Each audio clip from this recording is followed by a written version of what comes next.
My self doctor विनय गुप्ता। और ये video मेरे नॉन मेडिको फ्रेंड्स के लिए है। नॉन मेडिको फ्रेंड्स के लिए ये वीडियो देना चाहूँगा। आजकल कोरोना वायरस के बारे में काफ़ी बातें चल रही है। कोरोना वायरस एक बहुत बड़ी बात है कि ये एक चाइना से ओरिजिनेट हुआ है, चाइना में वुहान सिटी से ओरिजिनेट हुआ है।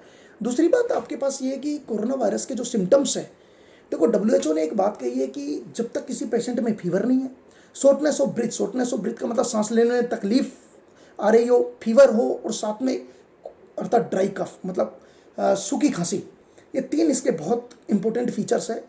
फीवर, सांस लेने में तकलीफ, सूखी खांसी। साथ में WHO ये भी कह रहा है कि 14 दिन से किसी अदर देश कंट्री से वो पेशेंट आया हो, मतलब कि 14 कहीं ट्रैवल करके आया हो या किसी क्लोज कॉन्टैक्ट में रहा हो, अदर जो सस्पेक्टेड केस है उनके क्लोज कॉन्टैक्ट में रहा हो या पॉजिटिव केस के क्लोज कॉन्टैक्ट में रहा हो, वही पेशेंट हो सकता है।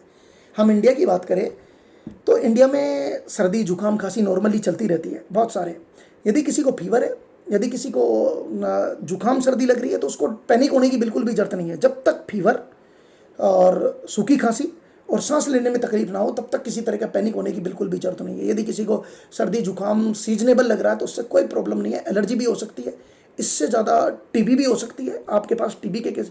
इससे ज़्यादा जितने कोरोना वायरस से पैनिक हो रहे हैं, इससे ज़्यादा कोरोना वायरस से पैनिक हो रहे हैं, इससे ज़्यादा तो हमारे यहाँ पर रोड ट्रैफिक एक्सीडेंट और साथ में टीबी से पेशेंट, स्वाइन फ्लू से पेशेंट, ये बहुत ज़्यादा पैनिक चीज़ें थी।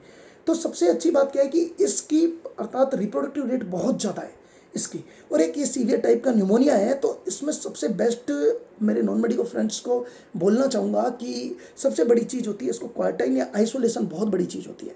क्वारंटाइन का मतलब होता है कि कोई हेल्दी पर्सन है, कहीं बाहर से आया हुआ है और उसको, हमको पता है कि वायरस 14 दिन के लिए या उसको जब तक इंक्यूबेशन पीरियड है तब तक उसको हेल्दी है पर्सन, कोई दिक्कत वाली बात नहीं है, लेकिन उसको कम्युनिटी में फैलने से बचाने के लिए हो सकता है सस्पेक्ट हो तो उसको अलग रखना, ये क्वारंटाइन कहलाता है। आइसोलेट का मतलब होता है उसको पेशेंट को यदि कोई बीमारी हो गई है, बीमारी किसी को हो गई है, उसके बाद उसको अलग रखे कि भाई और किसी में ना फैले, ये आइसोलेशन वर्ड्स होता है। तो यहाँ पर पेशेंट को 14 दिन परिवार के साथ रहे, इससे अच्छा देखो बाहर जाओगे फैलने के चांसेस बहुत ज़्यादा बढ़ेंगे। तो इससे अच्छा है कि अपने परिवार में बंद होके रहे और अपने परिवार से मिलजुल के रहे, एक तरह से इसकी चेन को टूटने से बचाया जाए। तो वुहान सिटी के नाम पर ही आप WUHAN वुहान, W से वाश हैंड, यू से यूज मास्क का यूज ज़्यादा करें, N95 मास्क का यूज कर सकते हो आप लोग। साथ में आपको बहुत अच्छी बात बताएं कि इसमें हैंड वॉश करे, सैनिटाइजर्स का यूज करे, आइसोलेट रहे। और इनफैक्ट ये तभी होगा जब किसी कन्फर्म या इन्फेक्टिव केस के संपर्क में आप आओगे, ऐसे नहीं होने वाला कन्फर्म केस के संपर्क। तो इसलिए हॉस्पिटल्स में तभी जाए जब आपको लग रहा है इमरजेंसी कंडीशन है, पैनिक होने की बिल्कुल भी जरूरत नहीं है। इससे ज़्यादा तो केसेज हमारे पास और बहुत सारी डिजीजेज थी जो इससे ज़्यादा खतरनाक थी कोरोना वायरस से, लेकिन इसकी स्प्रेड, इसकी रिप्रोडक्टिव रेट बहुत ज़्यादा है। इसलिए इसको रोकने के लिए एक तरह से आपको आइसोलेट रहना बहुत ज़रूरी है, कॉन्टेक्ट में कम से कम आए। और हम थर्ड फेज से गुजर रहे हैं इसके। थर्ड फेज हर किसी भी, इटली में देखो, कहीं भी देखो, आप जापान में देखो या कहीं भी, ईरान में देखो, इटली में देखो और ईरान में देखो, यहाँ पर थर्ड फेज में बहुत तेज़ी से फैलाई है, जबकि इंडिया अभी सुरक्षित स्टेज पे है लेकिन फैल रहा है। और आप ये भी जानते हो हमारे पास हेल्थ सुविधाओं में इसमें वेंटिलेटर की ज़रूरत बहुत ज़्यादा पड़ने वाली है। यदि कोई पेशेंट सीवियर हो गया तो वेंटी की ज़रूरत पड़ेगी और वेंटी हमारे पास बहुत ज़्यादा अवेलेबल नहीं होते।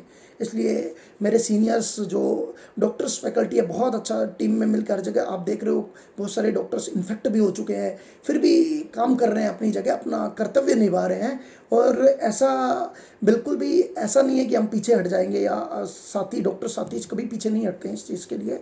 तो बहुत इंपॉर्टेंट बात है कि हम आपके लिए सेवा, तो आप उस चैन को रोकने के लिए आप प्रोटेक्ट करो। आप वहाँ पर आओगे, आप ये नहीं कि आप बीमार हो जाओगे तो डॉक्टर साथी आपके इलाज के लिए बिल्कुल आपके पास में नहीं आएंगे, आना पड़ेगा। तो इसलिए आप हमको बचाने के लिए आप घर पर रहिए और हम आपकी सुविधा के लिए वहाँ पर, यदि कोई केस इन्फेक्ट हो जाता है गलती से तो बिल्कुल आपके पास में आना ही पड़ेगा डॉक्टर साथीज को।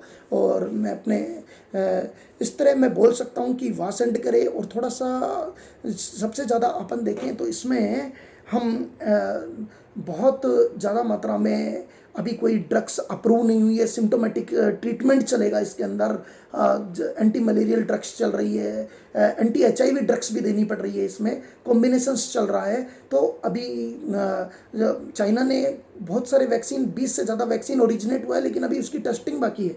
अभी उनकी बहुत ज़्यादा टेस्टिंग बाकी है, इसलिए अब बचाव ही एक प्रिवेंशन ही उपाय है।